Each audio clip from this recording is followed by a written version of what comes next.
So do we, because we operate on the same principles. If we are running across something that is not proving to be of value to anybody, we begin to shut down. It's not others who deny us things, we deny ourselves things. How? Our perceptual system begins to shut down. Cells in our hippocampus, part of our brain, begin to die, and our immune system shuts down, and we become open to disease. Well, that's something inside of us, internal to us, killing ourselves off. And you'd think, what would be the value of that? We're supposed to live in a world where we have the survival instinct, and all we're here to do is survive. No, all we're here to do, aside from surviving, is plug in with other people as part of a giant information processing machine, the way that the bacteria are parts of an information processing machine. And our depressions, and when we get up in the morning and don't feel like doing anything, we are afraid to talk to anybody because we are sure that we are worth nothing. Mm-hmm. That's our apoptotic mechanism. That's a part of a group learning machine. That's what makes us a component in a group learning machine. Because believe me, we will wake up when we begin to find something that is of value to our fellow human beings. And this is stemming from inner judges. That's stemming from inner judges. And now we go to resource shifters. Well, once upon a time, when I was running the biggest PR firm in the music industry, and you know that I started out not knowing anything about pop music at all. And we'll talk more about that in a few minutes. But and I was working with Bette Midler. And I noticed that when I sat down with a bunch of friends who had put things together like We Are the World, and people who had a lot of money, the person who ran Madonna's record company, we were sitting around talking at lunch one day, and I realized that these people who have lots of money were perfectly willing to go out and spend $350 on Wilshire Boulevard for some fancy little gewgaw and send it to Bette Midler. Why? Because Bette Midler was important. Resources were being shifted to her. But would they buy a $350 thing and give it to a homeless person? Absolutely not.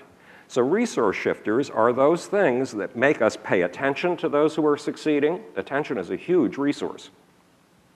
And give things to people who are already doing well. I mean, if you're the basketball player who just left Cleveland, I forget his name, forgive me. I don't know basketball either. But if you're that basketball player, people are going to send you so many goodies that you're probably going to have to hire a secretary just to keep track of them all. On the other hand, if you are homeless and down and out and nobody seems to want what you have, if you're going to school and you're afraid of doing poorly on your tests and you've just been jilted by a girlfriend or a boyfriend, you have a hard time getting up in the morning, but more important, nobody sends you anything. At all. There's a song about this. It's called Nobody Loves You When You're Down and Out. When you get your hands on a penny again, everybody wants to be your long-lost friend. A lot of good country music there. Yeah, and it's a principle of the learning machine. Intergroup tournaments. Intergroup tournaments are extremely important because periodically groups go up against each other. And they go up against each other when your basketball team goes up against another basketball team. That's a whole group of you following one basketball team, a whole bunch of other people following another basketball team. It happens when the Greeks went up against the Persians around 480 BC, and the Peloponnesian Wars, the Peloponnesian Wars were between Sparta and Athens, but it happens when Sparta and Athens were duking it out.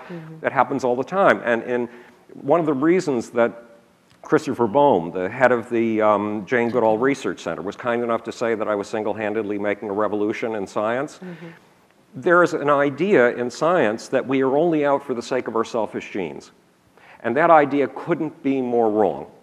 Because if we are part of a group that, because we're only doing selfish things, does not function as a collective learning machine, does not have a collective intelligence, is not collectively swift, then when we're up against another group that is collectively swift, we're going to lose.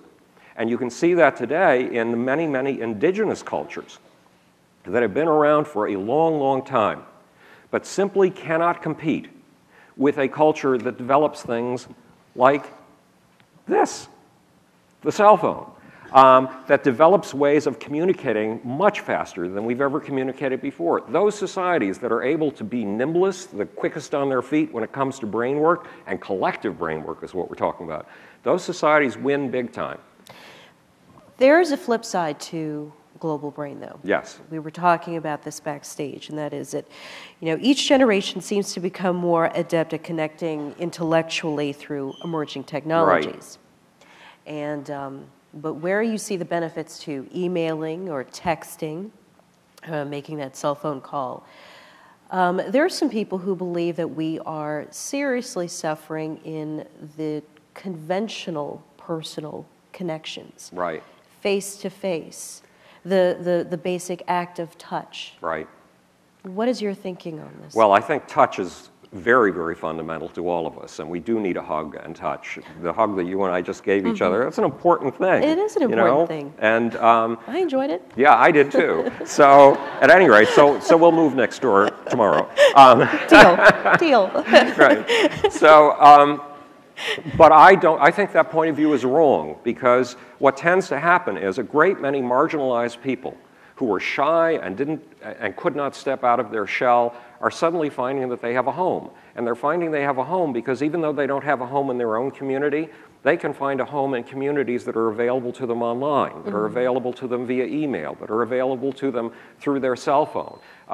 If you break up with a boyfriend and you're in turmoil and your best friend is in Hawaii, you could call your best friend, the only person in the world you trust with this kind of information, and you can tell the whole story, and your friend can give you reassurance. But if you didn't have the cell phone, you wouldn't have that connection.